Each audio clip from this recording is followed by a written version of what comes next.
Hello everyone. How you doing? We are back for another edition of the 5ers Futures Live. I am Dave, your host. I hope you had a good weekend, a good end of your week, and we're about to get into these charts in a bit.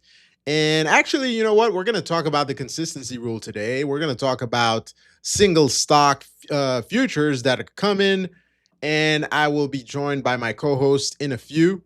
Now, let me get my screens loaded. We had a great talk right now in the Discord. We were doing our pre-market prep, and today was pretty interesting. We were talking to a trader who's been trading for a decent amount of time. He's been trading for about 4 years, got funded, and then blew up his account. So I was giving some advice regarding over trading, and we're going to touch on that. Also, we have some traders not understanding the consistency rule correctly. So we're going to try to explain that a little bit clearer as well, because some people are confusing our consistency rule with the daily consistency rule that some other firms have, but it's not quite the same thing. Actually, our consistency rule is easier than the other ones, which is in your advantage because that's why you're able to pass in 1 day. So we're going to talk about that in a few. But in the meantime, guys, let me know how you're doing. Let me know in the comments what you're trading, what you're looking at. And it should be a very, very interesting trading day today. So let me zoom out a little bit. I want to remind everyone that we have the summer promo going on. You can get your swing account. Actually, I opened a swing account recently that I am trading right now. Let's take a quick look at it. This is my swing 50K that I just got. I'm at around 1,129 in profits. When did I get this one? On the 22nd last week, which was Wednesday. So I've been trading this one slowly, had a little bit of a dip here, and then we're pushing higher, recovering those losses. So that was the 20, when was that? 22nd, opened the account, made a little bit of profits. And then the 24th, we pulled back a little bit, and then oh, actually, I didn't even realize that. I've only traded this for 2 days. So traded it on the 22nd, didn't trade it on the 23rd, traded it on Friday. So we got back up, and we'll see if I trade it today. This one I'm not trading online. I'm trading it offline just so I could focus more because I'm trying a few things with it, trying some new indicators, et cetera, et cetera. So I'm not sure if I'm going to trade this one online. I'll probably trade the 25K. So we'll see. I prefer trading the smaller accounts live for my sanity. Anyways, let's get into these charts, guys. Let's look at what's going on, and then we'll touch on the consistency rule and everything else. So we're going to start with gold. I'm going to give a quick touch on gold, and then we'll rotate to the other assets. Let me take a quick check here. 1 second. Everybody's going to criticize me as well if I don't have music. So we're going to put some little bit of a... There we go. We're going to put a little bit of music here in the background for when my other co-hosts come. But for now, let's take a quick look at gold. We were talking about gold recently. Let me take my lines out. So, you know, looking at a naked chart, let me put this volume lower. This is kind of annoying right now. All right, we're good. Yeah, so looking at gold really quickly, we have found somewhat of a base, right? We've been trading in somewhat of a range. If I zoom in and look at the 4-hour chart, we are inside this consolidation phase here, this range. Now, we had a little bit of an uptrend going, a few sessions ago. Now, we've broken that uptrend. So if we look, we had the uptrend going. We tried to break out. We pulled back from it, broke the uptrend. Now we're retesting the low of that trend. So it definitely means that there is probably room to the downside, right? So I'm leaning more bearish than bullish. Now, I have to say, I hear my doorbell ringing. That means there's somebody knocking at my door. She got the memo. She's dressed in black. Let's bring her live. How are we doing, Alejandra? We're happy to see you as usual. Hi guys, good morning. I'm okay. I'm better. My voice is getting better. It's coming back. Fortunately or unfortunately for some, it's getting better. We're losing the AI voice, but you're coming back. You're coming back. Yeah, I How you still do- have this weird dry cough, so I'm gonna mute my mic if I have to cough. No problem. No problem. How was the weekend? It was pretty good actually. I'm starting to dance salsa and learn how Eh, to dance it properly. It's, nice. I don't think it's easy, but I'm sure I'll get the hang of it. So, quick thing. When I started learning myself, I had to take the basic class twice. So Okay. you don't feel too bad. It's Okay. tricky at first. Honestly, the hardest thing for me to get. I don't know if for you, but the basic step was like the hardest thing for me to understand. No, the basic step is fine. I think it's more of the connection and following and Okay. like making sure that you're turning like well, like with the steps as you're turning, right? Yes. So do you know which version you're learning? Is it One like the step is what I heard. one step? So Yeah. are you like going forward and backwards, or are you kind of going in circles? For both? Man, okay. Yeah. Yeah. I'm Nice. actually taking a private lesson tomorrow Okay. to to do a choreography. What? Oh, already? Yeah. Oh man. Give me just one quick second. I have to step off screen. I You want to need share my screen? sure, I can share your screen. I see you have the EV thing. Oh, all right. You're good. I'm gonna share Yeah. your screen and then I'll be right back. Okay. All right, guys. So I lost my voice about a week ago, and it's been kind of hard to stream because my voice is like it comes and goes. So um, I have not really been trading since like I think Thursday. So this is my first time back on the charts. I think I watched it yesterday. I thought we had a big gap up, and if we usually I look at SPX as my um as one of my indicators because I don't usually use indicators. Where's how come it's not SPX? Is it not? Give it to me. Oh yeah, here we go. Um, so if you guys can see, we have a big gap down here. Actually, it's a gap down, right? I thought we gapped up. Why does MQ look like it gapped up, but then this one looks like it gapped down? MNQ look like it gapped. Wait. Like, here I'll show you on another Do you screen. have the electronic session open? Give me one second. Let me see one sec. Because So let me look at I can't see the bottom of your does it say ETH or B adjusted? where on the bottom of Bottom, this one, bottom right. No, all the way. Yeah, there. Where the time is. it just There's says UTC. that's just the time. Usually on the right, it says. Wait, let me see. Let me put regular trading hours.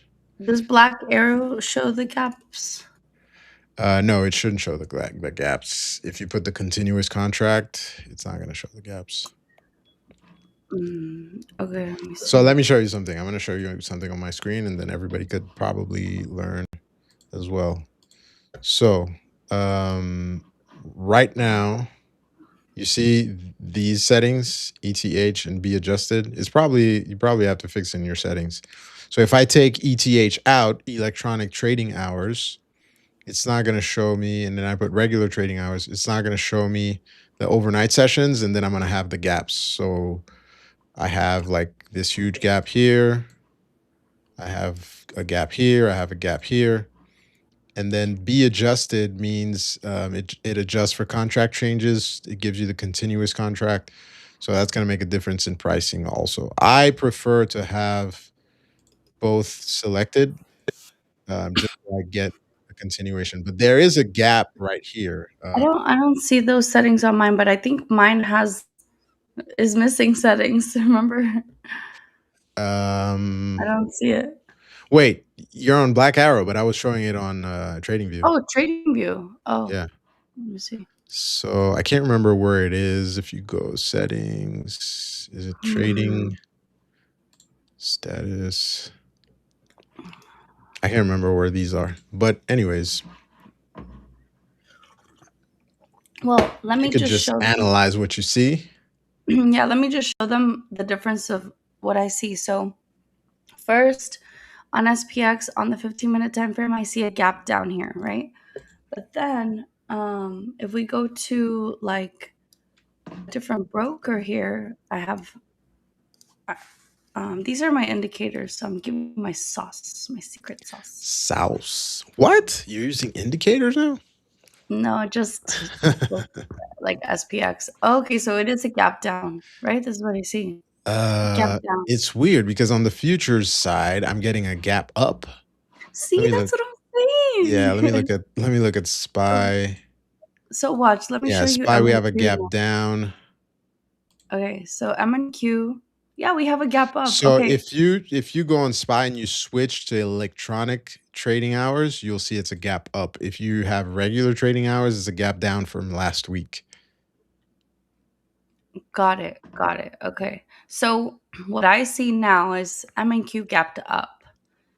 And this last Yep. night before I left to salsa, I I used to trade like while I was multitasking and stuff, but I'm learning to separate. So Awesome. I pulled it up and I watched it and I told my Discord, I was like, this looked like it broke, but remember when I usually don't do breakouts because it'll retest and then it just won't keep going. Sometimes it'll Hmm. fail. So it failed, it didn't retest and hold, and then we got rejected at this area here, and it was like on the 5 minute time frame, there was a gap. Where is it? Right here. This little gap there. So Hmm. I told them FEG. if it gets rejected there twice, you can take the short back down to maybe 25 something because it hasn't been filling the gap lately. And then I had a feeling it was gonna come up. I told my friend, I said, "Look, tomorrow I'm gonna send you a picture. If it goes to the dash line, I'm a pretty good trader." So it looks like it's climbing. I'm not gonna touch it until it sweeps something, unless it gives me confirmation that it wants to continue to keep failing and looking weaker and break below this level here. And then I would love to take the gap fill. Nice. But I'm gonna definitely trail my stop. We definitely need to trail these stops, like you beautifully showed last week. Taking the stab, waiting, taking the stab, waiting, taking the stab, and then finally getting that meltdown. So protecting your downside. So definitely we're gonna follow your lead and take these scratch trade stop outs, which I like. I was just being annoying the other day when I was telling you not to move your stops. But We but have a comment by K Rizzy. Do you want to put it on the screen? let's see. Comment. Yeah, we have multiple things I want to address actually, because I'm glad you're asking this question, K Rizzy, who's talking about the evaluation says, but when it comes to funded, I fumble. Any tips? I think both Alejandra and I can touch on that. It's great that you asked because right before this session, I was talking to a trader in our pre-market prep we do on Discord, and he just blew up his funded account. Oh no. So he was 300 bucks from getting a payout and blew up. So that's something we can definitely address. We were talking about over trading. How you doing? Akil Raleigh? How you doing? We have Marcus, which is Z Trader, who just got in. Good to see you. We're going to talk about the consistency rule because he doesn't fully understand that. A lot of people are confusing our per trade consistency with the per day consistency that a lot of other firms have. I personally think our per trade consistency is easier than the per day consistency. But right before we do that, I hear again my doorbell ringing. And if he's ready, I will bring him on stage because he's the most mysterious trader I know. I haven't seen you in so long. I'm gonna post a story really quick. All right, he's being even more mysterious, making us patient. But you know what I like? Everybody is dressed in black today. I like it. It's like Yes, we got the we memo. got the memo. We got the memo. Let's give ourselves some fireworks.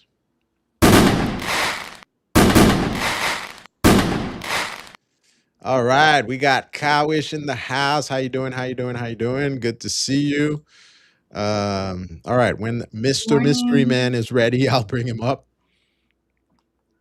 In the meantime, let me look for something really quickly. I had a consistency calculator that Daniel made that we could share. And then we're going to talk about Oh, it looks like he's the frozen. we're going to talk about the I think he's frozen, yeah. Give me 1 second.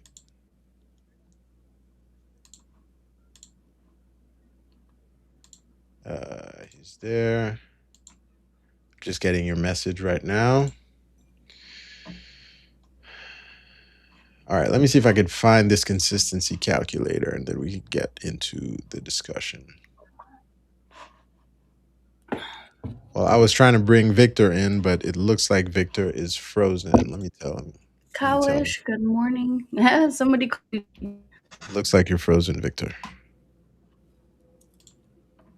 Is So, it? can I touch on the question or should I wait? Yes, please. Um, in the eval stage, remember that the drawdown is easier than the funded, right? And it actually depends. Is it on the? Are you on Black Arrow or what prop firm are you using? Because sometimes the rules are different.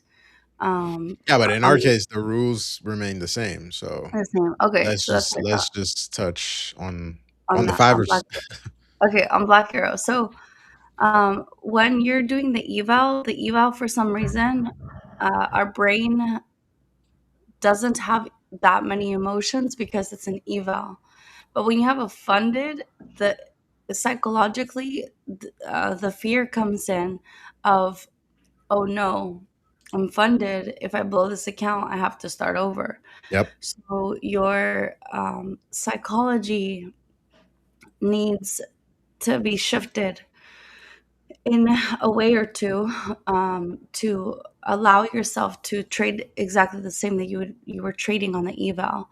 That way, you build the consistency on the funded, and then build a cushion. Because I have done the same thing. I mean, there is no trader out there that hasn't done the same thing. Everybody guilty. Everybody, we're all guilty.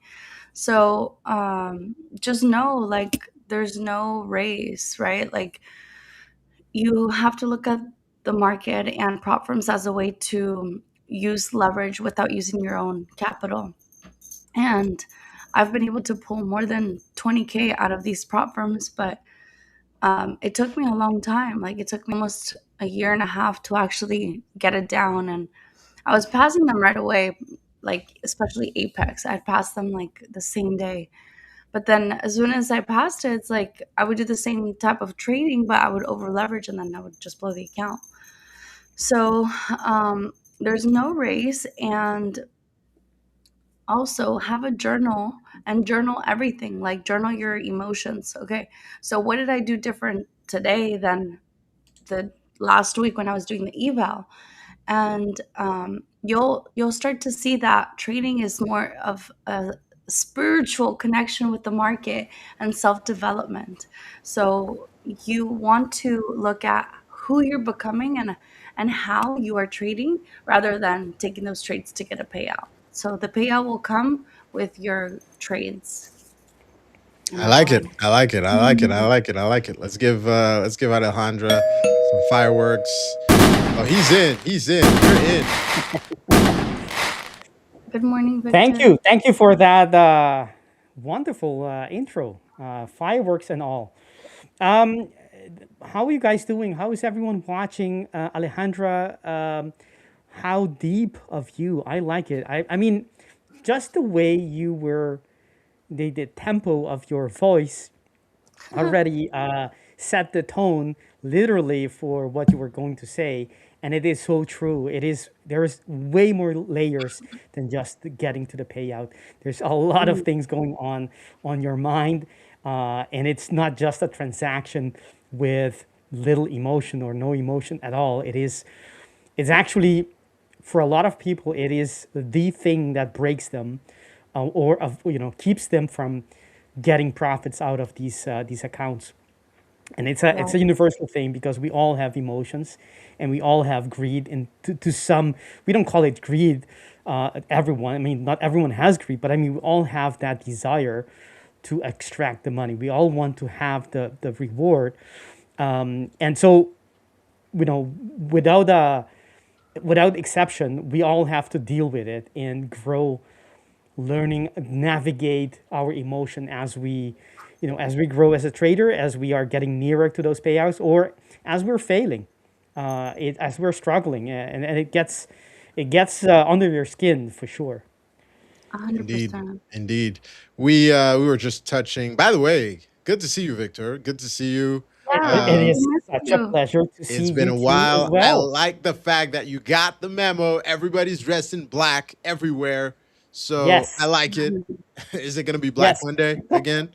Um, but yeah, definitely something we want to touch on for we were talking about it pre-market in our pre-market prep session. I had a trader who was saying he passed the eval and then blew up his funded account on day one. I've done that multiple times. We've all been through that. And I think it's definitely because of the psychological aspect where Hmm. you're eager to finally get paid. If it's your first payout, it becomes easier over time. But I mean, to be more controlled, et cetera, et cetera. But I think everybody makes the same mistake where they're too much in a hurry and they size up too big, but it's a psychological problem mainly. Do you have any advice, Victor? 3 minutes Sure. until the market open. 3 minutes. The one of the things that I always, oh, actually, I found to be very helpful, and I always come back to, is the it's very hard to practice it, but the detachment of the results. It Yep. is, to me, the number one thing that will help you become a better trader. We all have, probably all of us in the chat watching us, have heard this before, but it is so true. It is process over profits all the time, every time. With the moment you start focusing on the profits and not in the process, that's the moment you start feeling all these emotions. You start being vulnerable for the ideas, and that's the moment you start deviating and start doing crazy things, silly things. And I say Yep. silly because actually they're not so silly. I mean, they're damaging things for your account and the for you as a trader. So that is number one thing. So anything that affirms the focus on the process helps you. That means tricks and tips that will, for example, focusing on how you score your day, your journal. Do you score with, of course, you have to measure and log and journal about, how many winners you had and losers, and how many R's you got. That's perfect. I mean, that's good. You have to have the numbers, the data. But are you scoring yourself on whether it was a winning day or a losing day? Or are you scoring, for example, did you follow your plan? Yeah. that you not overtrade like you It's used to. already cracked. You know, things like that is things like that are what is going to make you grow as a trader. Oh, So everything else needs to be viewed in that perspective. But I hear from your voice, Alejandra, that you are looking at something with your eyes going sideways quickly from left to right, and yeah, I'm getting ready to take a short. I'm gonna wait for a retest.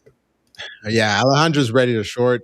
Market was going down, and mhm. we call Alejandra the shorting queen. Oh no! She loves shorting. This always happens. I don't know what just happened, but market is pushing down. Sorry, we interrupted you. The market No, interrupted not at you all. here, Victor. Yeah, sorry. But No, it's just that I chose the wrong account and then I had a bad entry. It's all good, okay. all good, all good. But we are pushing lower. We're gonna see what happens here. And whenever you're ready, Victor, you can share your screen because I love your analysis, and I definitely want to take your take Sure. on gold because we're moving sideways, and I want your perspective there whenever you get a chance. In the meantime, on the Nasdaq, like Alejandro was saying, we had this little gap up. We've been pushing relatively sideways, going to retest those previous Asia lows. So we'll see what happens. I won't be trading for the next 15 minutes. So we'll see. I know Alejandro's probably in the trade already. Yeah. I bet she is. I mean, the market is reacting quite nicely Indeed, indeed, for indeed. shorters. There we go. And as usual, she's just printing profits like it's nothing. There we go. Yes, There we let me go. share my screen. Let's check. Victor does everything. Anything that moves, he shoots. Then ask questions. Anyways, but yeah, so for just to touch back on this subject a little bit, and then we're gonna get into these charts that are probably more cool, more interesting. The exercise the trader and I decided to do for this week is that he's gonna trade only one micro contract. He's not gonna move his stop loss and take profit. He's There only you gonna go. take one setup, and he That's a good has to do that for 5 days. It doesn't matter whether he makes profits or not. He only wants to find out if he can follow that rule for 5 days. Because if he can't, then there's another tier, another level of discipline we need to apply. And of course, look at this. Look at this beauty here. Fireworks needed, confetti needed, because Alejandra is just pushing the market down. Mhm. You mentioned A trader or D trader. Could You said you what? elab- you mentioned A trader, the exercise? Oh, so yeah, one trader was asking us since he blew Okay. up his account what he could do to, do better because he said he's been trading for 4 years, he got funded. He was so close to getting his first payout, and I was telling him, congratulations, 4 years, that's like getting your university degree diploma, getting that payout. And then he blew up, being so close to the end. And we were analyzing why, and the answer was simple. He was trading way too big, and he was very eager to get that payout. And that's why he blew up. Yep. So Very blew up in common. 1 day. So Ah, Very common. that is very that, common. I but told him to be okay. It's very common. it does happen more often than we all want to to admit, right? Yep. It's not that uncommon at all. I'm moving my Even risk into after profit. Sorry. you put your risking in profit, yeah, so you're basically have you're only risking the floating profit. Yeah, so risk-free trade. I'm just gonna aim for $1,000. Nice, nice, nice. Yes, coming to the topic or to the trader. I mean, having many years in the market doesn't make you immune to make these mistakes. Not at all. What makes you what makes you immune to make these things, mistakes, not completely immune, but what helps fight off this behavior is, understanding your psychological process. What goes into your mind when you go through a drawdown? How do you feel? And are you aware of this as it is happening? Because failing or blowing an account, it doesn't happen by chance. It doesn't just happen to us. It is us who take these decisions that deviate from the trade plan or from the get-go trade too big. So there's something happening way before it actually becomes reality. And by fetching or getting to what's actually happened before it happens, I mean by identifying it, is the way, by being aware of it, diagnosing what is actually the problem, the deviation before it hurts. That's the way to address these things. And Indeed. if you have a process, every day where you're scanning your psyche, so to speak, right? So your Wow. mindset, and that would be able to Look at that rate. allow you to identify these nice reaction there on the levels. We are getting back to the gap we had. Yep, we touched those Asia levels and then we're Mm-hmm. bouncing right back from Mhm. them. Yeah, Yep. so annoying. I got stopped out in profit. Well, It is indeed annoying if you've seen the profit, but we can't have them both ways, right? exactly, and it's better It's to get stopped out in profit and have a scratch trade Yeah, than a loss. It's managing that's that risk. So that's a good problem to have. Being stopped always, out in profit, even if you didn't materialize the profit. But the thing is, that's the price we pay in order to stay in the trade. yep. So it's Yeah, it's a for trade sure. off. But nicely caught, Alejandra. Even though it didn't work out as you completely wanted, but even though I mean the entry was still nice. All right. Dave, you were asking about my ideas on gold specifically, Yeah, I wanted to see or your ideas on gold, but I'm sure people want to. We have a lot of NQ traders here, some ES traders. So a lot of people are probably looking to see, what you're thinking on the sure. indices. And I know you trade the Nasdaq all the time, so it would be great to have your Mhm. opinion there. Um, Sure. I, but before you take it over, I wanted to know, Alejandro, are you looking? You waiting for a reentry? I just re-entered. Nice. I like it. And what was I the mean, for the entry? Why here? Why now? uh, good question. Well, I think Alejandra's vibes trading sometimes, and then she just gets it right for some reason. no, I mean, I use ICT methods, and I see gaps. Uh, and since we broke the support level, pretty much telling us that it wants to go lower, Hmm. if it doesn't continue to give us higher lows and hold like above those gaps, then Hmm. we're going to continue to come down lower. And there's a gap to Hmm. fill on the bottom. So I think it's just retesting to go sweep some stop losses, and then it'll come down after it's done, which it's doing right now. Yeah, it is. It makes sense. I mean, even though I don't really trade, exactly as you do. Actually, I don't think I trade. Funny thing, I don't Similar. think any of us trade the same way. Like none of us. Yeah. You, Samir and I have some similarities, but not all.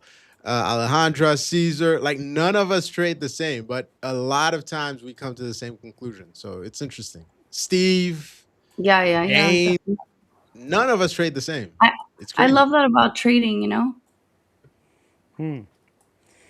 Actually, it makes sense as well, right? If we're using different tools, but we're trying to catch the same phenomena, the same move in the market, it's only logical that we're gonna identify the same probability or the same opportunity, no matter what tools we are using. Yep. And that's what happens, right? I use likely completely different things that Alejandro, but we're seeing the same thing, the same intention of the market going lower, the same PA, just through a different set of eyes or glasses, where you see that the market wants to go lower, just by using different gauges to do so. So you're holding the trade. You have your stop above the swing high, I suppose, and you're targeting something below that low, the previous low or the current low. My first profit target is going to be below 448, and then the gap fill I think is. Can you show the gap fill? Sorry, I switched to your screen, but we could go back to Victor. No, that's fine. Go ahead. So people can understand the. Well, I know Alejandra's focused on her trade. She's like, she's Yeah. like Okay. honed No in. problem. So No problem. Let's I don't give want to her blabber. the. Let's give her Let's the give her focus. the space.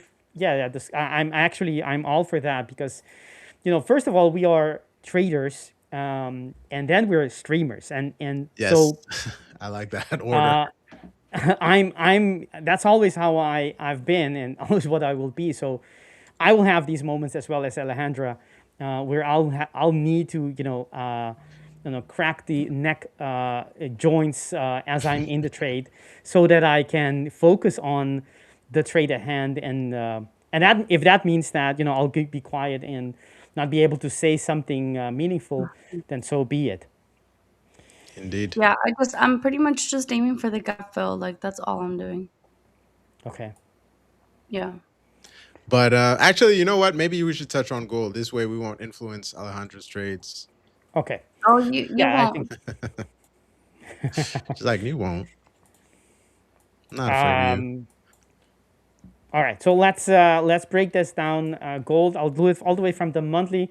There isn't a lot of things on this time frame to see other than that we have a supply zone that was left behind on the monthly time frame, and the next level is way lower, which is not very reassuring for if you're a long holder of gold, if you're an investor of any kind. Yep, that's my target. So that's your target. Yep. Yeah, this is the that's just the market. That's just PA. Even though there escalation in the Middle East, there's a lot of things happening. People, disregard or simply don't value the fact that we've gone up, from from 250 to over 100%. It's only logical that price wants to come back to retest some level. It's only healthy actually. You would want to do Beautiful that, job. even if as an investor, you're saying about the NQ. Yeah. Oh, The NQ's just dropping. Just like money.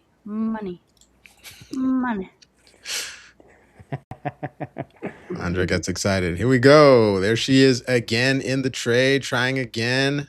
Fatty. My risk into profit again. Let's see if you get it. I actually took 2 different trades, guys. I didn't want to tell you, but don't do it. Don't try this at home. Don't try this at home. Yeah, So that's why I was like tripping a little bit because I took 2 trades. I entered on this account a little bit early, and I was actually in drawdown a little bit when you were asking questions. And then I actually added to average down, which you shouldn't do because that's how you blow accounts. But because I was so confident that it was going to come down, I trimmed like half the position, and so now I'm just letting 3 run. As you can see, I'm up like $900. I'm trimming as I go just to reduce the risk as well, and I'm moving my risk into profit. So technically, this is a risk-free trade, and now it'll pretty much. If it does come down to this level, great. If it doesn't, I mean, I'm not really like it's not that big of a deal. But I also have another trade going over here, and I should probably close this one out, or maybe take profits and just let a runner run. I like it. Take the payroll, let the bonus run. Yeah, so here we go. Nice. Yeah, So there. it makes a lot of sense.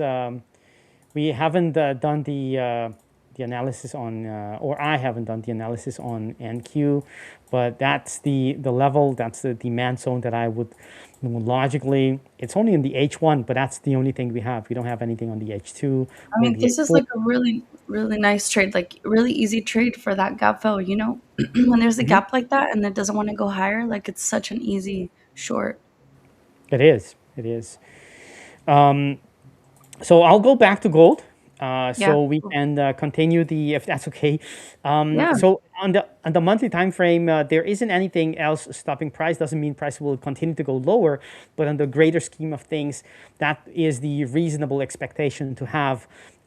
Considering this kind of price action, right? We don't have anything stopping price from going lower, and until it starts creating some demand zone by these order blocks, we should just assume reasonably that the market will continue to drift lower. So that's what we have on the monthly. On the weekly, let's check the weekly time frame. What does it tell us? It actually tells us more of the same, just with more granularity. You can see from the left side, we had a couple of, you know, not significant order blocks, but all of them have been invalidated by the closes we've had the last couple of weeks, and the big demand zone is already gone, and actually it was significant because it left quite a large lower wick. That's something that says something about the market at that time, at that level. Whatever caused this lower wick is no longer has been consumed in the market. That says something, right? This was supposed to be one of the reasons why gold could push higher, but it never did.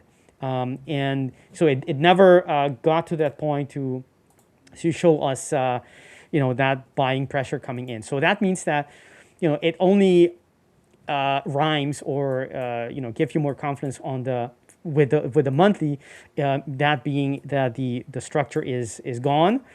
So if we go back and see for more recent levels, these are on the weekly time frame. The next level that has been left. And should we look for any pop, any rally we have on gold, we should look for the price action, how it reacts to these supply zones that are fresh, that are the first thing that should go if we have a switch in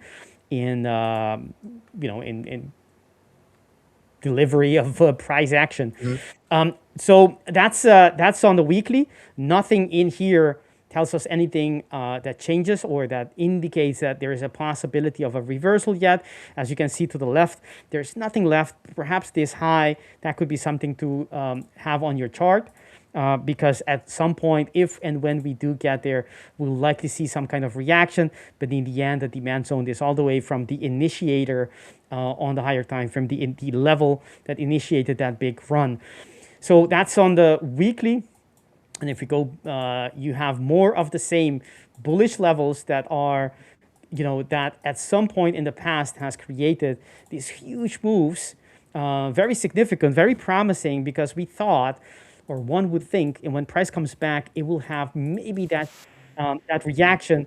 Didn't happen. The first attempt, actually the first candle that went deeper, already invalidated that level.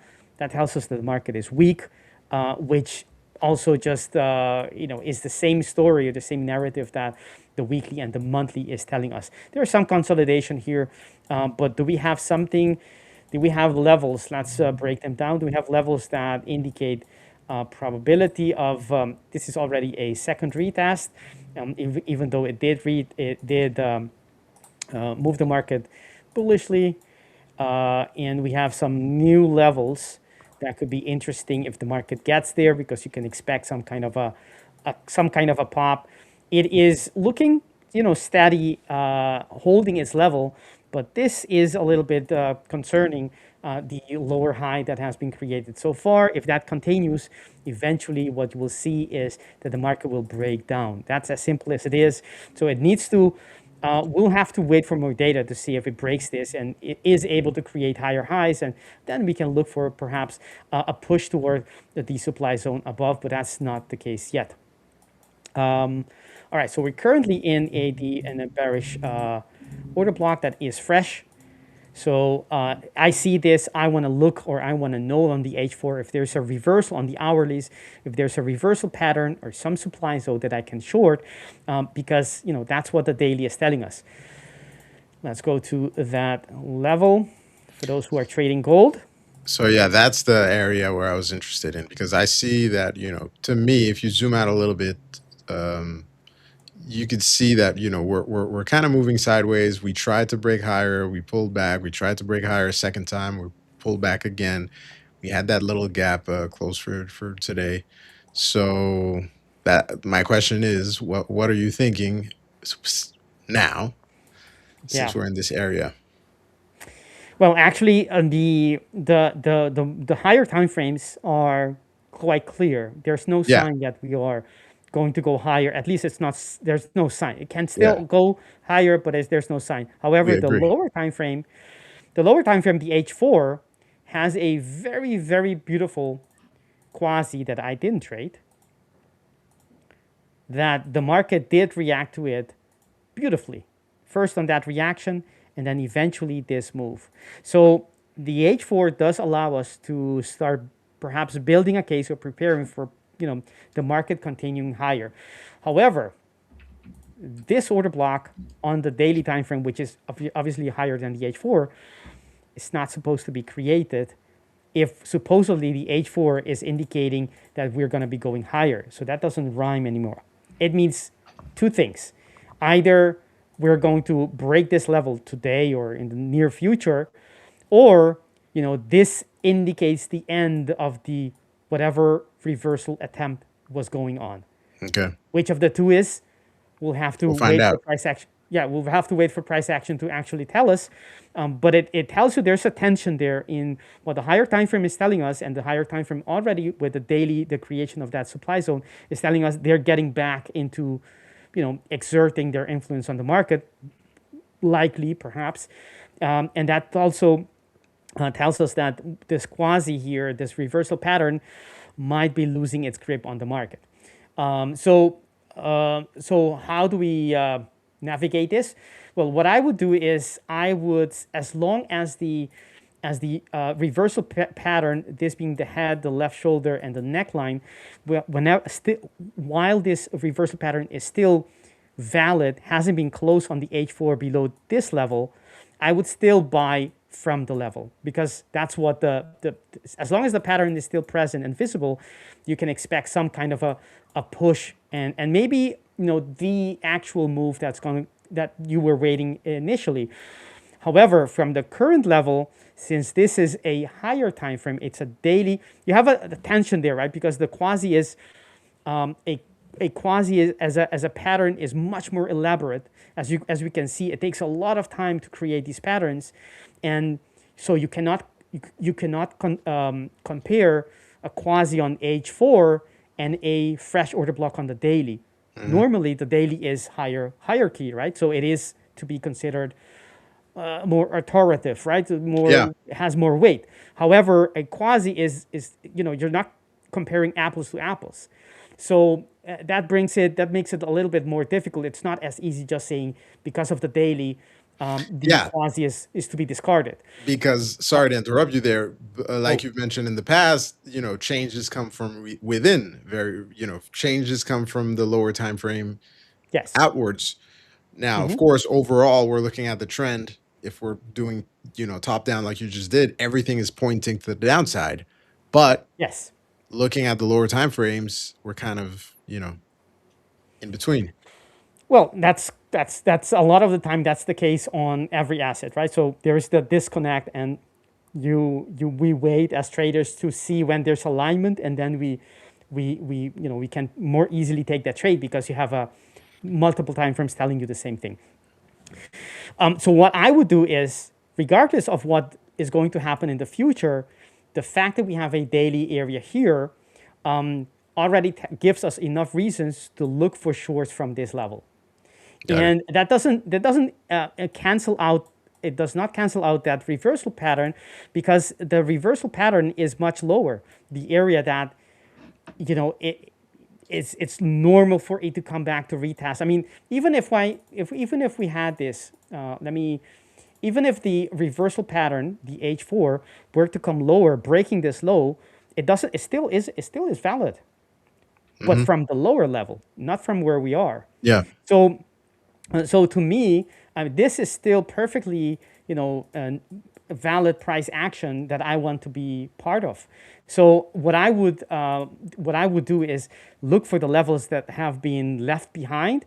This one, perhaps even this swing low. There's a fresh order block there as well, and then shorting from both things from different levels, shorting from the daily structure we have. So in order for me to look for the shorts on the daily time frame, I will have to go to the H4 on the daily. And actually, we do have a couple of, and see if we can spot reversal patterns. Can we? Yes, we Still can. holding on to my short. I closed out the other trade. I'm just letting one runner, and I actually put option contracts on SPY. Nice. Just as Shorting everything. Push the market down, Alejandra. Push it down. I mean, yeah, I just didn't want to I didn't want to continue to hold above this 1 minute gap that I have. And I usually just use my 1 minute gaps after it's starting to build some consolidation to see if like it'll actually respect it or not. And in this case, it got rejected at 28,490. And I didn't want to go above it, so it's like, well, we might as well stay in the trade and or re-enter, or there was multiple opportunities to enter. So now looks like it's going for that gap fill, and we are up in profit. Well, let's see if we get it. Nice. Let's see if we get it. I That's think all. 28,334 and 28,242 are reasonable targets. We'll see if we get Yeah, there. yeah, 333 should be the profit target. Right here. Look at that. So nice. Just so nice. It's nice when it cooperates. Hmm. Yeah, when it doesn't, you're sweating monkey balls. How does one sweat monkey balls? Especially if you're a woman. How does one, as a woman, sweat monkey balls? That's a good question. How is the chat doing? Did anybody think on this short? I think some people, yeah. Usam, how you doing? How you doing? Welcome. By the way, I didn't forget the question regarding the consistency rule, and I'm going to touch on that in a few. But I think the traders are focused. I think some people are short. Some people are sweating monkey balls. And then we have. I hope no one is longing. Colin, good job. And then we have Peter asking Victor, do you trade pound and euro in futures, and do you execute same entries on both futures and CFD? Same entries. You mean at the same time? Yes. At the same level? No, because obviously it's not the same all the time. Most of the time it isn't. And I don't trade the euro future contracts. I could, but I have my hand full with what I'm doing. So I trade Nasdaq, so NQ on the futures, and I trade the same trades on both. It doesn't matter if it's CFD or future. I mean, price is the same thing. The underlying asset is the same. Obviously, not the price, but the moment you get in, I'll get it on both sides at the same time. And I trade them not completely identical, but it's one strategy, just a little bit of variation of the same thing. So I might hold longer on one than the other. I might have a second entry on CFDs, and I'm maybe not do that on NQ, things like that. But it's basically the same entry. To me, it's the same strategy, it's the same reason, and I have roughly the same rules that govern that trade plan with some variation to accommodate, position sizing and things that are different between CFDs and NQ. With NQ, you can go much more granular, and with the contracts, it's either one or two or three or five, but you can go 1.21, for example. And so Yeah. you have to adapt a little bit. But I mean, it's very doable. I mean, yeah, those are actually, Peter has a question, has asked me twice last week. I know, Peter, I haven't forgotten you. I mean, Anto, the analyst, has asked me that on the main channel as well, to elaborate a little bit about my other strategies that I normally don't talk about. And I will, guys. I will do it when either on Discord, on the Discord channel, or on the main channel, since I don't want to, occupy, the whole session here on the future channel Profit with. target just hit. Nice. All Nice. right. Nice, nice, nice, nice, nice, nice.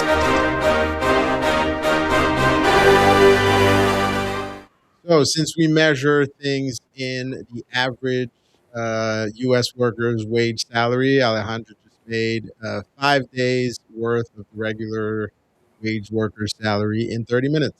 Mm-hmm. Congratulations to her. Thank you. Thank you. Thank you. Yeah, congratulations, Alejandra. You are on a roll. Nice. Been on a roll since last week. She's just making it look easy. I know, huh?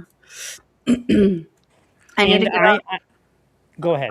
I was just gonna say I need to get on a roll with these reels because I have to. I feel like I have to make reels for 3 different brands. You're in demand. You're in the demand zone. You're in the I demand zone. I am, but this last week was just kind of rough because of my voice and just like my energy was like pretty low. So Your I'm getting AI on voice. my option now. Nice.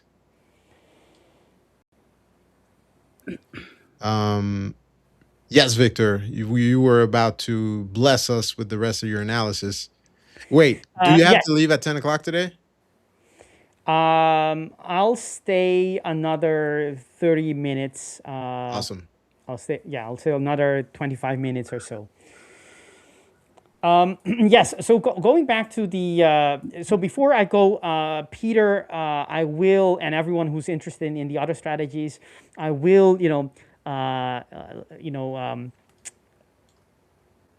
lift the tip of the curtain a little bit on the other strategies as well. Not explaining everything that I do, but of course, give you enough pieces so that you can go in the same direction and look for edges in that area. But that will be another day, probably on the main strategy or on the Discord. So, but thank you for the interest and the questions. We love Peter's enthusiasm in being very active in our community. Nice. All right, so we were saying, right? So eventually, what we need to trade is what is on the market, not our projections of what we want. And even though, yes, there is a return, there is a reversal pattern on the H4, fact is that there are 2 more recent levels on the daily that needs to be considered. So without even looking to the reversal pattern, I want to be going long from this level, and I want to go going short from the level that I just indicated, this area where we are currently. And if we go to the 4 hour, we do have that reversal pattern that comes into play whenever we get to this level again. There is perhaps a trade here. If it gets there very quickly and switches back, so I would be able to get a long from this level if it comes very quickly, and we can build the case for that. But currently we are, I think this is the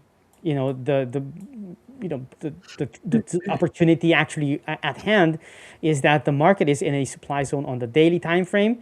And actually, if we go even a little bit higher, it will be also a signal or a level from the H4. And if we go even lower, we already had a retest, a creation of an order block, a retest, and another one. So if price comes back to that level, that's also a nice area to look for possible shorts. And yes, the gap is a bullish gap, so you got to be a little bit tricky a little bit cautious with that because we could be just continuing higher. So you want to make sure that that reversal actually is happening, is you're not front running a possible move until you actually see the reversal patterns come into play. We had the opening gap on gold, and we are in the process of closing that gap. That is the weekend gap. We are right in the middle of it, so we can, the common knowledge or common expectation is that that gap is likely to be closed. It doesn't happen all the time right away, but it's likely to be closed before we do anything else, right? So we are already closing it. So it's the market, the PA, same with NQ that we saw before, is looking bearish. On closing that gap, perhaps on NQ it already closed. I haven't checked. So what are we left with? A supply zone on the daily. 4 hourlies are increasingly bearish. Let me label them as they are, as what they are, and a level, nothing from the left that will stop us until we get to the H4, which sits at 4,045.9 on the H4, that is, and on the lower time frames there isn't a quasi here, right? So there's no reversal pattern on the no, there isn't. Well, there's a little bit area here that is visible on the H2, but since the H4 is lower, I would wait for price to come there to look for a longs from the lower level as well. Those are the two levels from the H4, and I'll look for shorts from either when price comes back to this level, or let's see if it creates anything else. Actually, we already are accelerating. You see the outside bar, right? See, you have Yep. this. Wow, we're outside still bar right dumping, here. guys. Yep. Yeah, we're just dumping. It's crazy. I should have held my put, but it's okay. I don't want to be greedy because we could have a big push up, and it'll just drain my contract before the continuation gap fill. Indeed, indeed. Before you continue, Victor, I just want to touch on this question Colin has. So, if you purchase them now, do you have to use them within a certain time period? No, you don't. So, for example, for the summer promo that we have, the rules of the summer account you bought will stay pertinent to that account, even if the promo stops. You only have to trade the futures account once every 14 days to keep the account, and it's a one-time fee, and you could hold them for forever if you want. So no, there isn't a time period. Very friendly to stack Very. up these accounts, even if you're on vacation or you're not trading as much. You just want to grab the account, stack them, and have a reminder. Of course, nowadays we have these apps and to-do lists that would remind you. You put something like every Monday, you place a scratch trade quickly, a couple of minutes, and you're done. You can keep them and stack them up. Same thing goes for CFDs as well. Yep. Very friendly All right, rules. Yeah. I mean, that's what we want, right? We want That's what we want. Yep. the Fiverr is built that way from the bottom up. So the levels, I don't see anything that I can use from the current level, right? Because this would be the level that I want to be shorting from, the H4. On the H2, there isn't anything else. On the H1, I got excited when I saw the outside bar, but it was actually on the 30 minutes, so I will have to treat it as what it is, which is not an hourly level, but I would be looking for shorts from that level. If we go to the 5 minute, I don't see any levels yet. And the 1 minute, it gets a little bit tricky because, I don't want to build my case on just the 1 minute. I want to have, something like an hour structure, or maybe 30 minutes could be, but that's a little flimsy. But yeah, so this looks like the market is getting ready for the continuation lower. There's nothing to stop price going lower until we get to the 4,045.9. But to actually short it from the current level, it's already it's not the best. The best way would be to wait for price to come a little bit higher and retest something it left behind to then have the continuation lower. Perhaps that level here, perhaps something a little bit higher on some time frames. Yeah, there's a 50-minute there. That would make more sense for me when price comes back to retest. Let's say a little structure here. It's not very significant, but it's still a 50-minute structure we can use for. It's actually a quasi as well. So that would be something that makes sense to me. So in the end, from current levels, I favor shorts, right? Yep. And until we get to some structures, and eventually the lower levels would be more interesting for holds, swing trades, hold for higher levels, but only if we start getting in, because if not, then it means that we're going to be going lower much earlier than you would expect, and Yep. you don't want to be short, right? You don't want to be against the market in that sense. You don't want to be And on fighting it too NQ, much. I'm there's gonna no. take this quick Go ahead. question. Somebody who's asking, what is GC1? GC is actually the futures contract for gold. So GC1 exclamation point is the continuous contract on TradingView. If you were using Black Arrow, it would be GCFUT. So it's gold, basically. Yes. Thank you for that, Dave. No Always problem. so No problem. helpful We do what we to our can. We do what we viewers. can. And Alejandra is very quiet. I suspect she is making money again. What do you She's think, Dave? making millions in the background and just, No, I'm just studying price action. My voice is really hard to talk and be myself because I get I get itchy and then I want to cough and it's so annoying. But yeah, I'm just studying price action. I'm just watching to see how low it's gonna drop and what's the next level. And how low can you go? How low can you go? I had a So feeling this that SPY was gonna continue to keep coming down, or SPX, or because I think we're still gonna keep dropping. Like I don't know. Well, you said we were going to fill the gap. We haven't filled the gap on the ES. So, Oh really? Because MNQ looks like it's literally filling it now. Like that's it. MNQ looks like it went faster, but if you look at the ES, we're still a good let's see, a good 19 points from completely filling the gap. So, Oh still have man. room.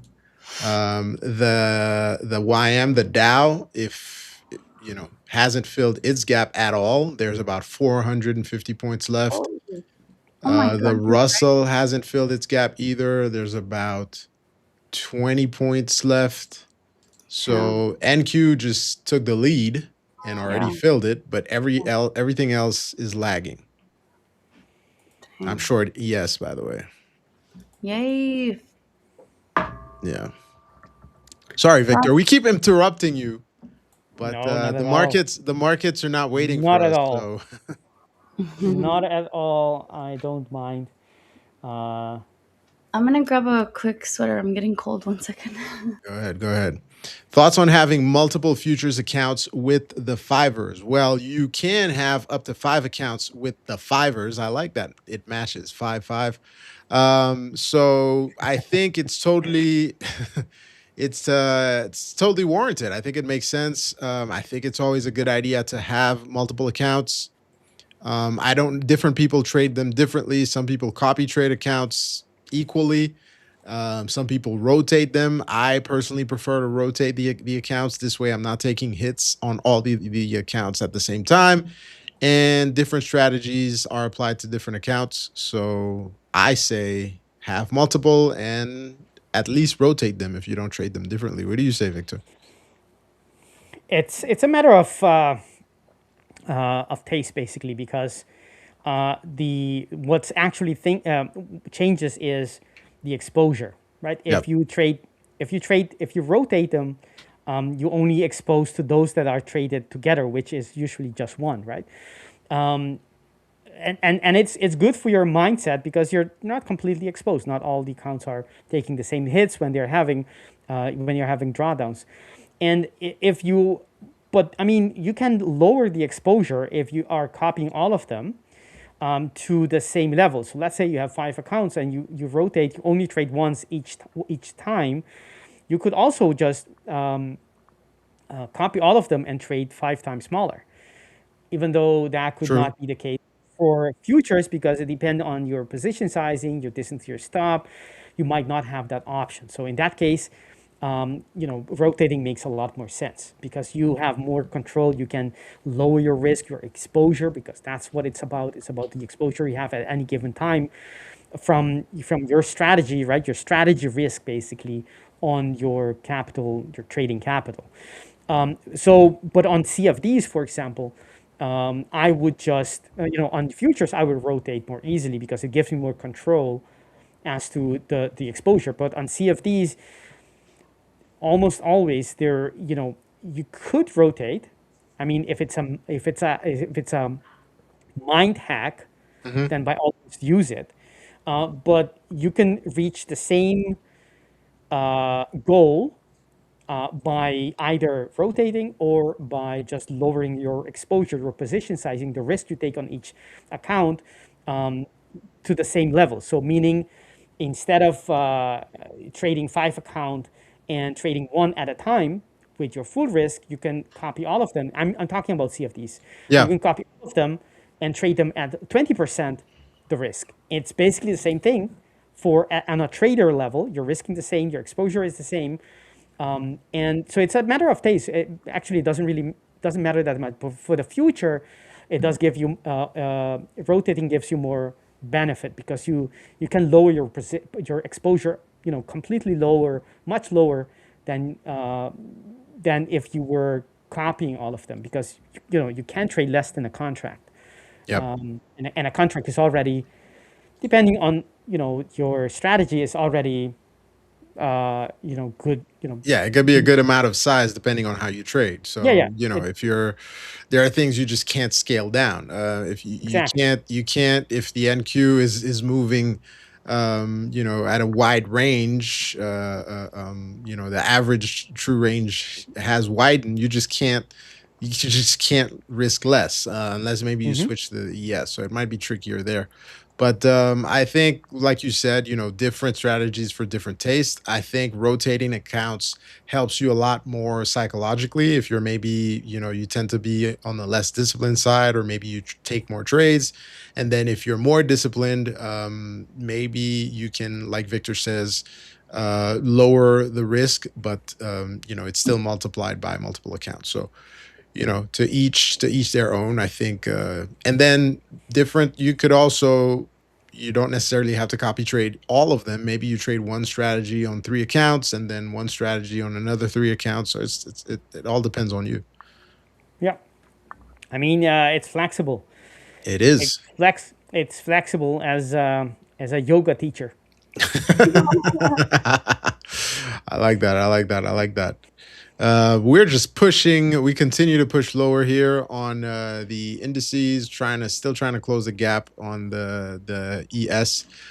Just gonna rotate to my screen quickly, and then we're gonna go back to everybody else's screen. The market NQ is very weak.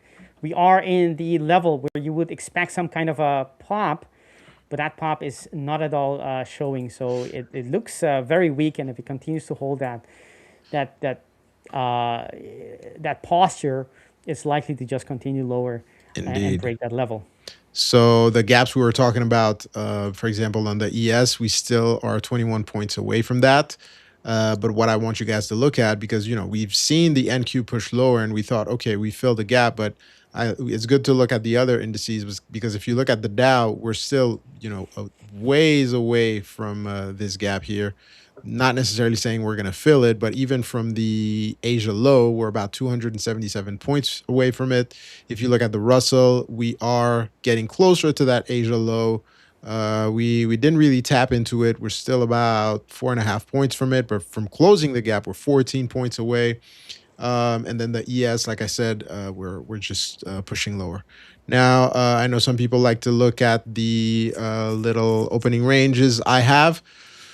So we've done on the NQ, This is a great day if you were trading these ranges because we've done a whole range down. So we had this be our opening range, and then we did a whole, call it one standard deviation down, and we're reacting exactly to that one standard deviation level. So possible setup you might look for if you're trading the range like I am is a retest up into this, and then maybe a move back down. Now, depending on the intensity of the moves, it could be a possible reversal sign where we point to the upside, or just some consolidation for continuation downwards. We'll see what happens there. Let's go back to Senor Victor. Gracias, There we gracias, mi go. amigo. Alejandra said I need to do my chart analysis in French. I don't want to make a fool of myself, but I we'll give it a try. Try. Anyways, That'd be cool. after Victor, after Victor I can blesses do it us in with Spanish. his analysis, I could try in Spanish too. But I don't know the terms. That's the thing. Like, how do you I say? think Alejandra can in I'm Spanish, sure right? she can. Well, only because I studied it a little bit. Hi, Ty.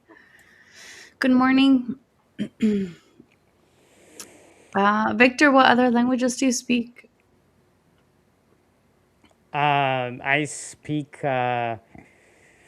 I speak Spanish. You I do? speak yes, Okay. I speak Dutch, and Oh. I speak yeah. Those are the languages that I. Wait, can you analyze the chart in Dutch? I I guess, but I never do it. So, and the same thing with Dave. I wouldn't know the exact terms that I normally Mm. use, I but I mean, mean, you can I make can it describe it. basic. Yeah, you can make it basic. Yeah, yeah. I mean, I'll make myself known and understandable, but probably I'll not be using the right words or the terms. So people will say, "What is he saying? Movement upwards? Movement upwards? What's that movement upwards?" Uh, wow, guys, this is insane. So, M&Q is about to sweep a level, or not even a level, like it's about to break a level. And I'm wondering if it's just going to sweep it and reclaim that level, which We'll is have to why, see. like, somebody last week asked me, like, what are you looking for? What's your analysis? And I said, look, I might be sitting on the sidelines unless I get confirmation to take a trade, because we're in a very important area here of a demand zone. Every time it's hit this area, uh, it it has a push or a run, and in this case, these lows here swept these lows, but it didn't have enough buying power or pressure to keep going up. So what we saw here this morning was the gap fill, and that's why we got the immediate rejection and the drop. Now, I would love to know if it's gonna actually. This is on MNQ. I don't. It looks different on MES. MES on the 4-hour time frame. Let me see. It still has room to drop. So Yeah, I the yes is lagging a little bit when it comes to yeah. pushing lower, but tech is selling off. We're down, what is it, a quarter of a percent today. But I think there's room. There's room. We talked about it last week. When you look at it on the daily chart, there's room to go back to 26,800 and change. It would just be overall longer term a healthy pullback. It would be about a 12% pullback in a bull trend, and even a 20% pullback, which would put us at 24,000, would still be just a pullback in an overall bullish trend. So I'm not Yeah, surprised at that big push down, especially with what's ongoing. All I'm saying is, this is a discount on aisle five. and what is ongoing? Uh, Many things are ongoing, but one being the uncertainty in the Middle East. The second thing we have is a new Fed chair in the US, so uncertainty around his policies and what's going to happen there. By the way, this Wednesday, we're going to have the FOMC and the So new that chairman as a rate. host, as a guest here. Yes, I get it. As a guest, yeah, we wish. So we'll see, we'll see, we'll see. I guess that question's for Alejandra. Do we bounce from here or go lower? Yeah, so I think they're just my intuition is saying. I mean, obviously, I'm not saying I'm right, but this is just like my feels and Okay. what I'm feeling. I don't think we're gonna go lower on M and Q. If we do, we're in trouble because the next, well, I wouldn't say we're in trouble, but the next level is what, like down here at 27,250. That's where you and I disagree. I do think we're gonna push lower. Maybe not necessarily Yeah. today, but I think we're just gonna go lower. Yeah, no, that's what I'm I saying. Like, I think I can see that happening. Like, I can see us breaking this level, retesting, and then coming down lower for sure. And we need to. I mean, we've been so bullish and we've been consolidating in this area for quite some time now. So we need, I mean, it would be really cool if it actually came down all the way to this level because it would look something like this, like a little head and shoulders. Yeah, that level would be the 20% pullback I'm talking about in an Mm, overall bull trend. That's like, mm, 20% off yeah, discount for us to buy again. Now, if we go below that, then we might be, we could we start might be getting a in little bit trouble. concerned. But Yeah, overall, as traders, we won't be in trouble. We'll just short the heck out of everything. yeah, But exactly. but We yeah. just we will be in need a profit, not in trouble. yeah. There we go. No, There we go. man, I should have left my put. It's okay. But let me go back to Victor's screen, who was about to actually analyze this. Yeah, the market is looking. I mean, from the higher perspective, we saw that, right. So we had a huge run before. You can see it on even on the monthly. Look at those big candles with no resistance, no upper wick, no selling pressure at all.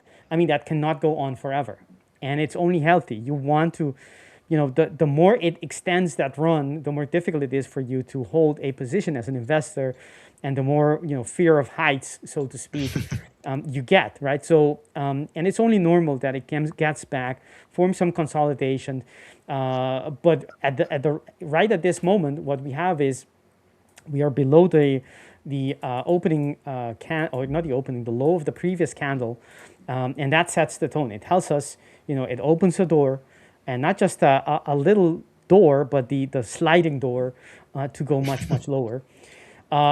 The and you can see it as well on the daily time frame. There is that acceleration. You can clearly see we're not wasting time, or the price action is not wasting time in indicating what it wants to do. And on the daily time frame, that's also clearly visible. There's a level here. Yes, you could expect some kind of a push there, but it's not fresh. It's not part of a quasi. So I mean, do with it as you please, but it's not going to be very significant in my opinion. Maybe on an intraday level, yes, you can have some kind of reversal from here, but you can already see on the daily time frame that we are in outside bar territory, right? You have created, right now it looks, as long as we are below the level, Friday's low, this looks very bearish. And Yep. whenever people see that, it's like an invitation to sell this thing. Every time it pops up, you will see sellers come in until we get back above this level, either today or in the coming days, and then things could change again. But I see this very, very weak, and the level to the left doesn't really change that perspective. I mean, look at that drop. That's Insane. that's Insane. how long has This is has so it cool. been? It's been It it's is been it's been an hour, literally an hour Yeah. of nonstop dropping. I got out of my shorts. I five. took the shorts, but this I didn't think we were gonna. I thought we were gonna get a bounce. I kept waiting for a better bounce to get in, but we're just Yep. not looking back. So hands off for me. I got a little bit of profits, and that's it. I like how you congratulate yourself. Um, Okay, Victor. the four candles here on the it's a healthy thing. That's what I mean. It's a healthy thing because if we shouldn't expect external confirmation that we did correctly or positive feedback. If we are in self-sufficient with our positive feedback, it's only the best thing, and I like it, Dave. How you're not expecting anyone to give it. You allow yourself to have it yourself. I like it. Continuing on it's only 4 candles that price has, or actually 5 if you see it from the current one. Price has already gone, what, 561. That's compared to the daily time frame. That is, what That's is it? pretty large. Almost, that's only, the 100% ATR is at 637, and we're not that far from that level. Actually, the level that I indicated, actually we already passed it. Based from the daily time frame, we already passed it. So Yeah. this is a very, very significant move, and likely price will continue to push. Maybe not expand a lot more because it's already quite extended, I should say. But it's clear that the sellers are in control and buyers are nowhere to be found. Yeah, I'm so sad that I cut my option too early.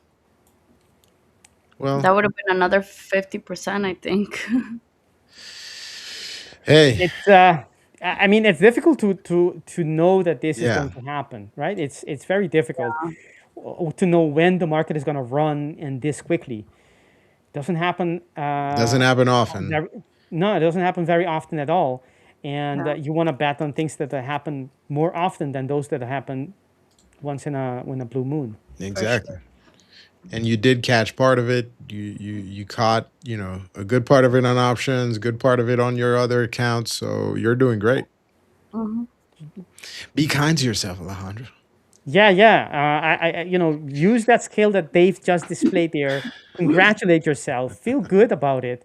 I And am hard on myself, huh? Dave, I've heard you say that multiple times. You are very hard on yourself. I mean, it's not a bad thing to be hard on yourself, but there's a healthy balance. And I'm speaking yeah, from experience because Mhm. I've been very hard on myself in many situations. And, wise people have told me to sometimes you just need to relax. And sometimes you yeah. need to be hard on yourself, but Mhm. there's a healthy It's balance. balance is everything in life, right? And it's Mhm. it's it's it's so important to understand, to have the wisdom to understand when to do which. Yeah. But I mean, only looking at yourself, you can see which side you need to go. But be kind to yourself is something I think is not practiced often enough. Indeed. And yeah, we all should do it. But on that note, I my time with you guys sadly has come to an end for the time being for today. Alejandra, thank you very, very much for showing us how great a trader you are, and watching you catch those sales. And Dave, it is as always a pleasure, both of you, to share some time with you, Dave, Alejandra as well. And least but certainly not, last but certainly not least, the viewers. Thank you, thank you very much for for your support, for your comments, for your questions. And I'll be having later on, for those who are in our Discord community, I'll have a session later on. Check the schedule to see when that is. Here from the 5ers. Thank you. Thank you for watching. Consider a like and subscribe if you enjoy the time with us here. Actually, with me, because I'm leaving. Indeed, indeed. Well, thank you Mhm. very much, Victor. It's always, always a pleasure. Thank you for blessing us with your presence as usual. And see you soon, man. Have a great rest of your day. Yeah, thank Thank you. you. You're too kind. Have a Goodbye. good Bye bye. day. Bye. Bye. Dave, I Yes, just ma'am. I just realized something. What? Ah, Should I I hide? no, You're but holding your face, so I'm like, oh no, what happened? Yeah, man. let me So be stoic. Can we go over the rules of a funded account on Black Arrow? Because I have the two funded accounts and I didn't even use them. I was trying to pass the other two evals. It's fine. If you haven't traded them, we could go over the rules, but as long as you haven't, as long as you've traded them within the last 2 weeks, you're good. No, I'm saying like, could I go in with like how many minis could I go in, or how many? Oh, let's look at that together. But Yeah, you can. They're what, 50Ks? yeah. Let's pull up the rules. This way we can look at them together. And then what? When Just are the 1 second. payouts and what are the rules? Let's do it so everybody can learn from it. But I just want to pull the rules up so we could see them right in front of us. All right, let's do this. Where's my screen? And Colin has a question. Your favorite question. Any news of futures coming onto TradingView? Okay, so we are, all I could say is that we are working on having multiple platform offers, right? I can't tell you which ones, but that is definitely coming. If you get a hint from what's going on in the CFDs, TradingView is available right now with the CFDs. So I can't say anything official just yet, nor can I give a deadline. What I can say is we are definitely working hard in the background to have more platform offers for everyone. So I hope that answers your question. At the time being, that's all I can say regarding that. Alrighty, so let's go to, by the way, guys, you know we have the summer plan going on. We just have two new big sizes for swing accounts, 100K and 150K swing accounts, which means you can hold overnight from Monday to Friday. Remember to close your trade on Fridays because you can't hold over the weekend. And if you don't close them, you will lose the account. I repeat, you will lose the account. So close your trades on time, put a reminder. You can put timed stops as well on Black Arrow. So let's go. Here are the rules. Account size for funded stage, 50K. Profit target is 4%. End of day is still 4%. So you have a lower profit target to make to get the payout, right? So instead of making 3K, you only need to make 2K to be able to get a payout, Okay, that's cool. right? Consistency is the same. It's still 40%. The max size is 4 minis or 40 micros. And then if it's a swing account that you're holding overnight, it is always 1 mini, 10 micros. Now, little quick note is remember you could scale the account. So if you're not interested in scaling it immediately, 10% to scale, by the way, you need to take your payout before, right? So 10% would be 5,000. So you need to take your payout before you make the 5,000 on the funded, right? Okay. So now when you take your payout, your end of day will be recalculated based on it. So let's say, for example, you have a 50K, you made $2,000 in profit, you are eligible for a payout, you take out half of it. Of course, there's going to be the 80-20% split. So you'll be left with 1,000 on your account. 51,000, it's going to get recalculated. So your end of day would be 49,000. Got it. Got it. So right, if you were at 50, you went up to 52. Your end of day was 50, but you took a payout, so you're at 51 now. So it'll get recalculated for the trailing to match what your equity is. I see. So what if I made like 5,000 today? If you make 5,000 today, your account will be scaled. So basically your buying power is gonna become larger. Instead of 50K in buying power, you're gonna have 52.5 in buying power. Okay, so it won't like reject any kind of like payout, or because I broke the 40% rule or nothing like that. No, it won't. You just made more money, more profit. That's all. It's not going to Yeah. reject anything. Well, Okay. if you made 5K today in just one trade, you wouldn't be able to take out a payout because there's no consistency, right? Okay. So that which brings us to consistency. Let's finally talk about consistency Yeah, because let's do everybody's that. been trying to understand this consistency rule. I feel like I need a whiteboard or something to explain it. I don't have a whiteboard. I guess I'm going to do it right here on the chart. So let's try to explain this so that everybody understands it. Do it like Let's do super, it so that a super 5-year-old simple. could understand it. Yes, please. Okay. Because my brain's still not awake. Perfect. So let's do it. Well, we'll do it for the 50K since that's what you're trading. Okay. So for a 50K, by the way, consistency rule is valid for both funded and eval. So it's the same. First thing, the consistency rule is per trade, not per day, right? So you can make $1 million in profits in a day. It does not matter. What you need to make sure is that the total amount of trades you took aligns with that consistency, right? And I'll show you maybe a real example with one of the accounts I'm trading. So, first of all, you need to make $3,000 in profit to pass the eval, for example. That means that 40% consistency would be 0.4 multiplied by 3,000, right? This is so basically 40%. 40% is 0.4. So let me write it. 0.4 consistency multiplied by 3,000. That gives you, let me move it. That gives you $1,200, right?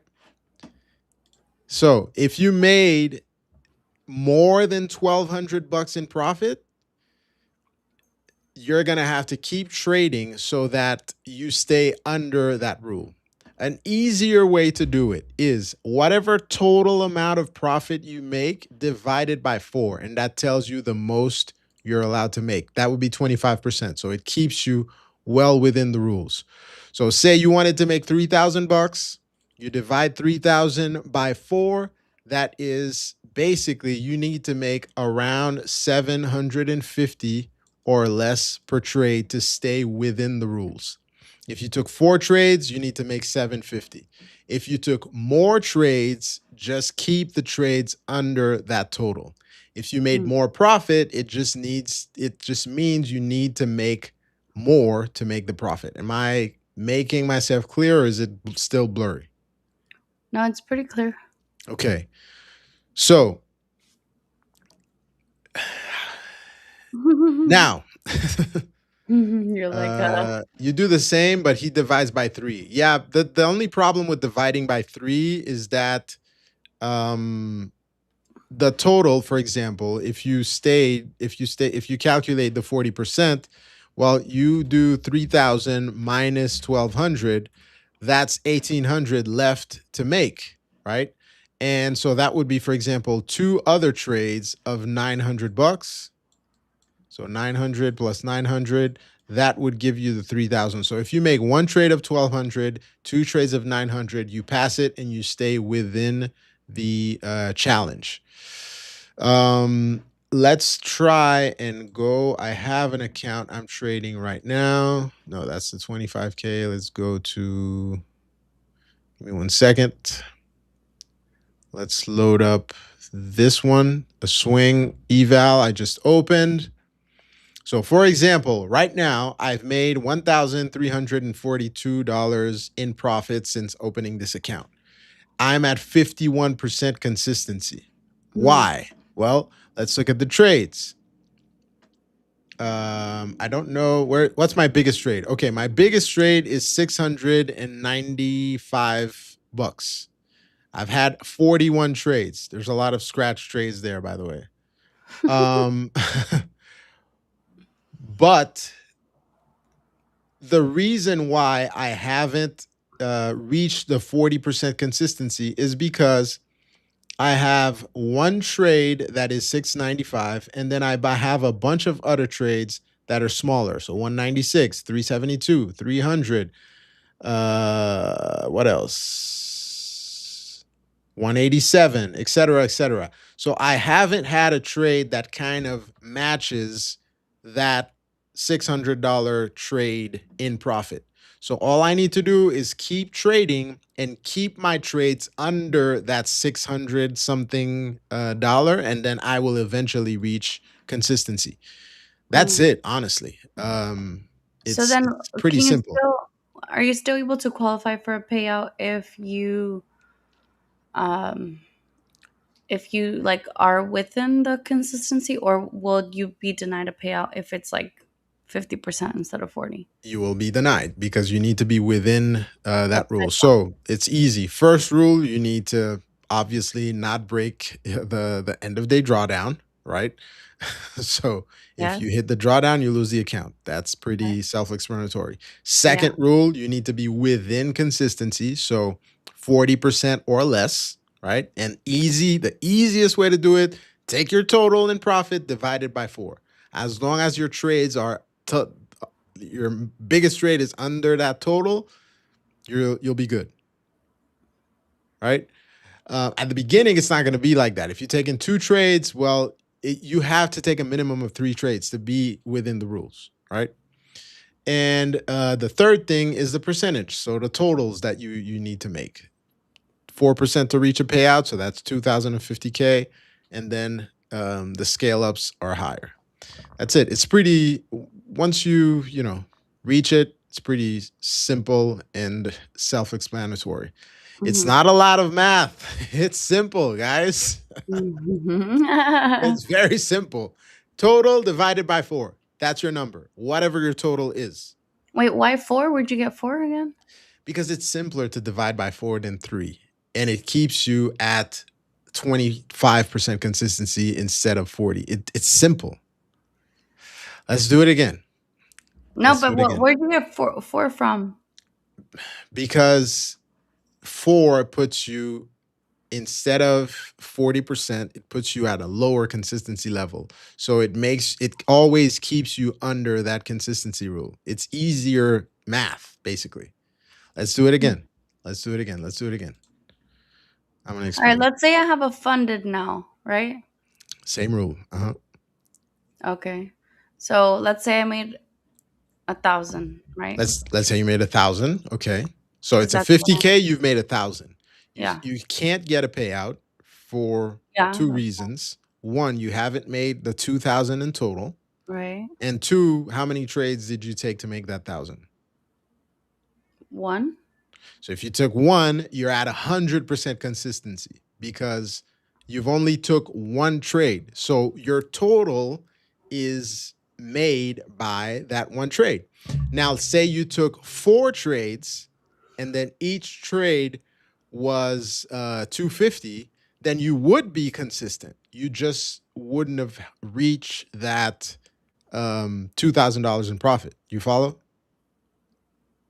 Consistency only means that you took multiple trades to reach that total. That's it. Weird. So that means like I have to go in and out, in and out, in and out. No.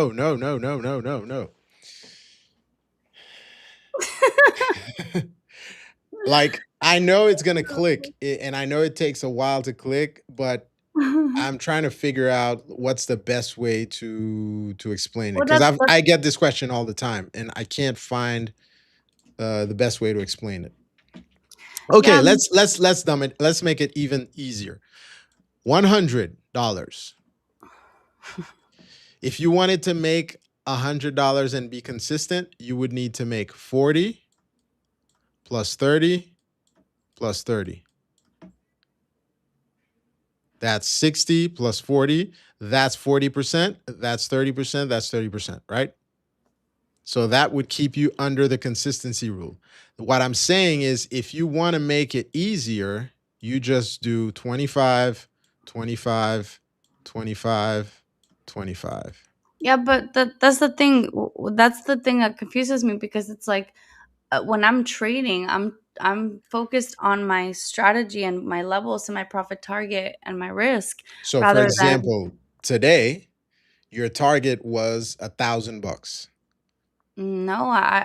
It was whatever it would give me at the price target that I'm gonna take my profits, right? Yeah. So your profit target was $1,000 for that. Well, For it was actually 1,500, but as I started to trim down, right, then it okay. went lower. So You perfect. see what I'm saying? Your target is 1,500. You could still make 1,500. You could make however much you want. But I won't be approved of a payout if I don't follow the rules. So all you would have to do is trim it to 1,200, or you make 1,500 on that trade, but on your next trades you would just make a little bit more profit. Why more? So because you need to be within the rules. So let's go back with this. It's a I hundred fail. bucks. This is why I dropped out of college. It's $100, right? We're gonna add zeros so it's easier for you to understand. You need to make $100, right? But you made 150. Okay. So what happens there? Your total now is not 100 anymore, it's 150. Okay. So that is, you've made too much money technically. Yeah, yeah. So you're over the So instead of calculating it based on 100, we're calculating based on 150 now. 150. So instead of making 25, 25, 25, or 40, 30, 30, now we're calculating based on 150. So your maximum limit, if you want to stay within the consistency rule, would be 60. How do I find 60? I just multiplied by 0.4. Oh, So now you would have to make 60, and then let me get this out of the way. Yeah, you were going to ask. no, finish the thought and then I'll ask. So Now you'll have to make 60, right? yeah. And then 60 minus 150 is can't do it in my head. 110. 90? Oh. See, I'm terrible at this. No, I have my calculator there. Okay. So yeah, so now you would make 60 and then you make two other trades and you pass the challenge. So 60 would be 600 or whatever, add zeros. Mm-hmm. So honestly, all it means is no trade can be bigger than 40% of your total profit. That's why I keep multiplying by 0.4. And it's easy.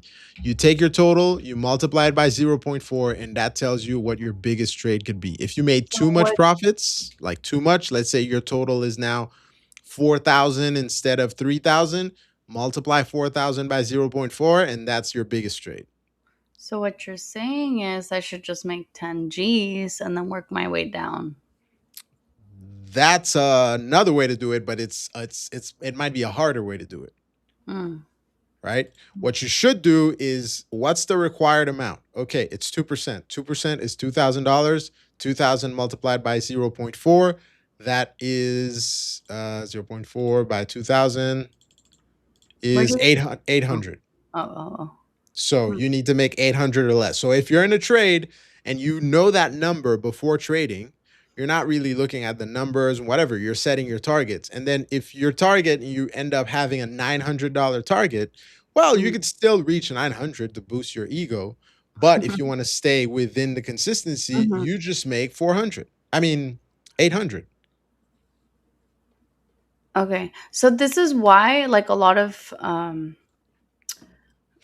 funded traders Mhm. fail the funded, and or lack the the goal of reaching that payout, because you have to pretty much understand how the consistency works and how to not only learn how to trade, but but learn, okay, so now moving forward, I just got to make sure that I'm staying within the limits, and then obviously like not limit myself from the profits, because you know we want to make good money, but we also want to understand how the prop firms work. We don't want to Yeah. just go in there with like 4 minis just because you can. And I can tell you, in part why the consistency rule exists. And yes, I understand it's annoying, Tell depending, us why. but here's the thing. There are days like today, for example. Hmm. Say you went in with 20 contracts, right? And then you caught Yeah. that whole move, and then Yeah. you made like 20 grand in one trade. Hmm. Great. You made Hmm. great profit today. How often are you going to be able to reproduce that? No, Right? those are typically home runs. Those Like are today. home runs. And that's what the prop firm doesn't want. The prop firm doesn't want home run traders. Hmm. Home run traders are not dependable. They don't like me. Consistent. No, if you get home runs, but you're Mhm. consistent on the side, which means on an average day, you're making $1,000. And then on a home run day, you make 10 times that. That's fine. What they Mm. don't want is a trader makes 10 grand today, and then the next 2 weeks, he's losing, losing, losing, losing, losing, losing, losing because he's not getting that home run trade and he's not able to trade anything else. Right? Makes sense. So the consistency rule exists for your own discipline on one side, and Hmm. also to sort of protect the firm from people who are going to abuse the system. Hmm. Yeah, guys, don't abuse the system. Ale. All right. So Okay, traders. Achille. got a Achille. bunch of question. I hate math. I love math. Math doesn't like me. Consistency rule, make easy to remember. It's a limitation to make profits. Consistency rule helps one shot gamblers away. There you go. It's if there's a lot of one shot gamblers that come in and take these huge trades. I mean, I've looked at a lot of accounts. There are people who are taking 100 micro trades, like Holy. consistently, like back to back to back to back. I saw a trader. He was taking 180, and that's fine. I mean, he was doing it. He was able to do it. Made, I think, I can't remember how much he made in one day, but it's like, how long can you keep this up, right? And Yeah. if the goal of the firm is in the long run to be able to translate that to the live markets, in order for us to extract profit from it, you need consistent traders. You can't have uh, home run traders. Mm. Yes, My Usam, 100 micros. my stats say I'm 43% right now on my consistency rule. Okay, great. What's And your biggest trade? today I think 1,000. Let me show. Do you have I'm gonna show my screen. do you have, yeah, I'm going to share your screen, and I'm going to show you the easiest way to figure that out. Okay, so you're on fire. Congratulations. It says You say it so like okay. no, it's great. I'm happy. I'm excited. I'm genuinely happy for you. I'm genuinely happy when I see you get in a trade and then it gets into profit and then you're just killing it. I'm really happy. I can't, maybe I don't have the best face. Some people say I have I don't know. I don't have the friendliest face, but I'm genuinely happy for you. So, Thank you, David. anyways. All right, so let's look at it. You made $1,000 in profit. You're at 43 consistency. You've made, okay, your PNL is 2,000, so you're very close to a payout. So if No, you no, no. took, This is a oh, this is an eval. eval. Oh, sorry. Mhm. Okay. So, for example, right now, since your biggest trade is $1,000, if you were to make, you're at 2,382. If you were to make like $700 in profit, or 6 and change, 620 and some change, you would pass the challenge. Yeah. I That's it. understand that. Yeah. I think it's just it becomes a little bit more complicated when it's funded because like we were talking about earlier, we want to make more. Yeah, you want to make more. Because like I've been taking like base hits. Like there's no rush or anything, and I think I should just continue to apply that same style of trading when I have the funded, I think because you that's should. And yeah. I think, just my opinion. You know what you're doing. You know how to trade, but it's just my opinion. I think you should cut your size in half for the first 3 days on the funded account.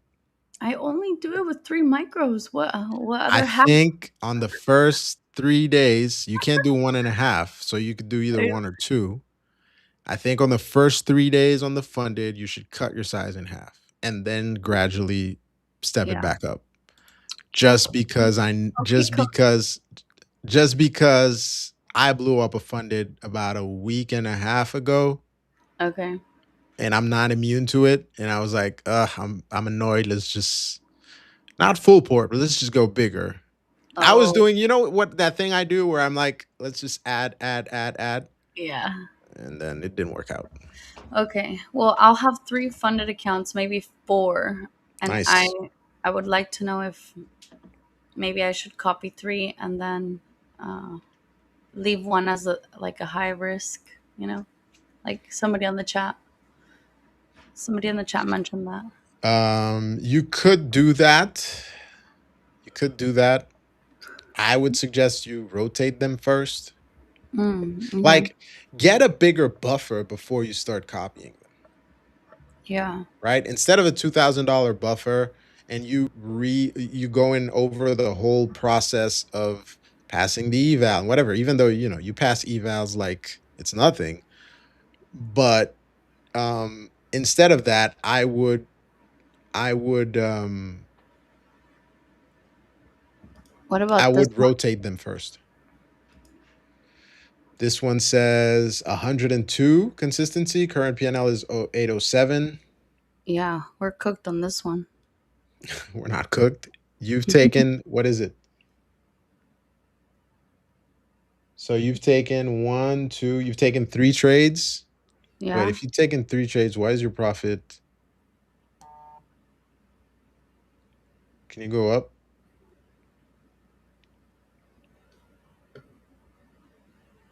Yeah, 824, 67, and 740. Your profit should be higher. Is that a glitch? Maybe because it's today, or does it update? Maybe it hasn't updated. Does it update automatically? It should. It says profit Oh, today. okay. 51. Wait, profit. Equity 51,632. Okay, so it's reading your equity right. It's just not reading the current P&L right. I guess it hasn't updated yet. I have to let tech know. Okay, so we'll check it tomorrow. Yeah. But so yeah. let's say, so what's my P&L right now? It says 51 or no? It says, let's look at your P&L on Black Arrow for that account. Let's look at do you have the account number? Wait, don't show the account number. Let me put my screen. So go back one step and then look at the account number. Well, you could show the account number. 185.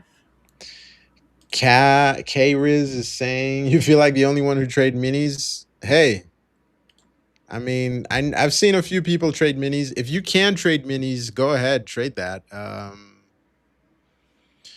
It's all a matter of what your strategy is, what you prefer, etc. I prefer to trade micros because I like to, add. But if you prefer to be 1 or 2 in, 1 or 2 out, then all good. Man, is that the reversal I was looking for? Give me 1 second, guys. Let me just check something out really quickly. Oh, man. I didn't get it. We filled the gap.